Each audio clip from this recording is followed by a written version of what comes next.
Kwa majina naitwa Francis Kalitusi, mwimbaji wa nyimbo za Injili kutoka mkoa wa Pwani wilaya ya Bagamoyo. Ndio. Mjini namtumikia Mungu kwa njia ya uimbaji, nimetoka katika kanisa la GT Majaliwa chini ya mchungaji Topista Mlope. Okay. Ndio. Umeanza lini kuimba Francis Kalitusi?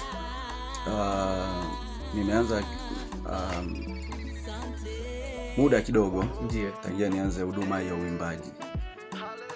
Okay. Ilikuwa mwaka gani? Mpaka sasa na miaka kama 5 kwenye huduma.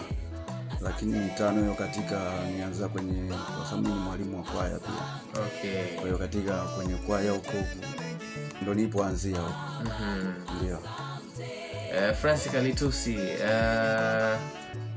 wimbo wako wa kwanza ulikuwa jina gani? Wimbo wangu wa kwanza niliita Asante Baba. Asante Baba. Yes. Kwa nini Asante Baba?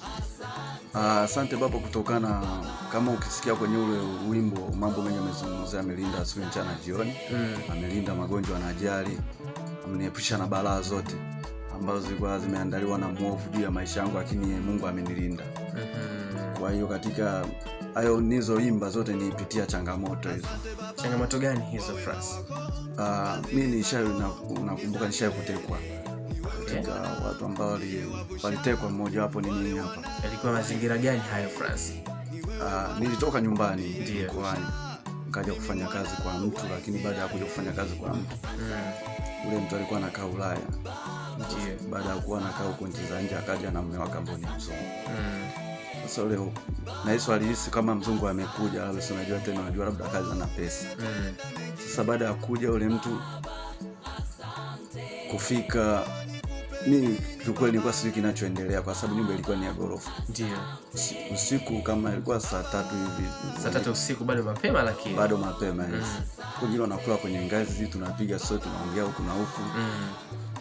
Baadaye tukasikia mbwa anaanza kubweka. Ndio. Wale mbwa kwanza kabweka wale mbwa. Kasema kuna nini? Kutokana Kiswahili nilikuwa sijui vizuri, kwa sababu nilikuwa nimetoka kijijini. Okay, ulikuwa kutoka kijiji gani? Nimetokea mkoa wa Kagera. Kagera, sehemu gani? Naitwa Ibwela. Ibwela, si kule Ngara? Yes, Ngara, unapita Bukoba mjini. Bukoba mjini. Unapita, yes. Okay. Sasa wale mbwa wakaanza kubweka. Ndio. Sasa baada ya mbwa, kwa sababu tulikuwa tumekaa na wasichana na wengine wafanya kazi wengine wakaingia ndani wakanifungia nje. Baada ya kufunga ule mlango, hatujakaa saa, tukasikia watu wanaanza kuruka ile fence, wanaingia ndani. Watu kama 8. Okay. Mashine. Walikuwa na bunduki. Okay. Sasa baadaye ikaanza kupigwa bunduki. Wale watu kimbia wakafunga ule mlango, kwa sababu milango ilikuwa ina lock chini na juu na pembeni. Sasa sijui hizo ukipiga moja zinatoka zote zile. Okay. Sasa wale wakaingia ndani wakajifungia. Mimi nikabaki nje peke yangu, kwa sababu sikuwa bado sielewi mshamba. Kwa hiyo baada ya kuingia mle ndani, sasa mimi nikabaki nje. Wakaambia mkamate huyu asondoke. Okay, nikakamatwa. Na wakati huo yule mzungu yeye yuko wapi? Walikuwa walikuwa hapo ndani, ameenda Zanzibar kutembea. Kwa hiyo nyumbani ulikuwa hapo mwenyewe? Tulikuwa mimi na wafanyakazi wengine. Okay. Ndio, lakini bosi na wafanyakazi walikuwa wameenda Zanzibar. Sasa ndio wakaanza kusema kwamba tunafanya tunamuua msipofungua mlango. Wakaanza kupiga risasi. Ndio. Mlango ulikuwa umekaa kama hivyo unavyoona hiki kioo. Kwa hiyo ile bunduki ilikuwa inaelekea imepiga pale, ndio ukiangalia kwenye mlango, kwa sababu ulikuwa unapitia kwenye dirisha. Ule mlango kila kungoa kutokana na roki hautoki. Mimi nilikuwa bunduki hapa. Alafu alikuwa ni mwanamke. Ndio. Sasa risasi zinaanza kupigwa, zinapigwa. Fungueni mlango, simu zinapigwa kutoka. Wanapiga simu kutoka, wanapigia Zanzibar huko watu ambao wako ndani kama tumevamiwa. Lakini hakuna kitu kingine ambacho kinaendelea zaidi ya huo utata, yani ambao watu wako nje wamejaa, afu ndani ndio kuna watu wamefungia, afu mimi niko nje. Ndio. Wakaambia Francis, tumefanyaje? Amekamatwa yuko nje, tumemwacha nje. Ukweli waambia tunampa dakika 5. Ile mashine gani kwa sababu askari walipokuja kuangalia kuta bunduki ni mashine gani. Ndio. Ambao ilikuwa anatumia, kwa sababu zile kasha zilibakia, ndio walikuja kuangalia. Okay. Ukweli kaanza kupiga, mimi nimeweka bunduki, waambia sala yako ya mwisho. Sasa leo yani kibinadamu naweza kuona ni kawaida. Na wakati huo walikuwa wanaomba pesa. Wanataka pesa. Wataje pesa ziko wapi? Wataje pesa ziko wapi, afu wanataka wajue kile chumba. Lakini mlango ufungu. Wametumia kila zizana, lakini mlango ule kile wakinani unajikunja tu, ule mlango unajikunja. Ufungu. Piga karibu lisali zima. Ndiyo. Watu nani mashine zinapigwa huko nje. Ilikuwa ni Bunju pale, maana Bunju. Okay. Tukaendelea hivyo, tukaendelea. Mimi nimemwambia kaa chini, nimekaa chini. Yule dada ameniwekea bunduki. Sasa dakika za mwisho ule mlango umegoma kufunguka, yapigwa filimbi moja. Yapigwa filimbi ile, wote kama wakasimama. Bila kuna nahisi kama rais maskala amekuja. Dada pigwa ile filimbi. Wote sasa mmoja akamwambia utumuue. Tusimwache. Umetujua kwa sababu alikuwa amevaa maksi amejifunga. Yule akasema utumuue. Huyu mwingine akasema atumwache.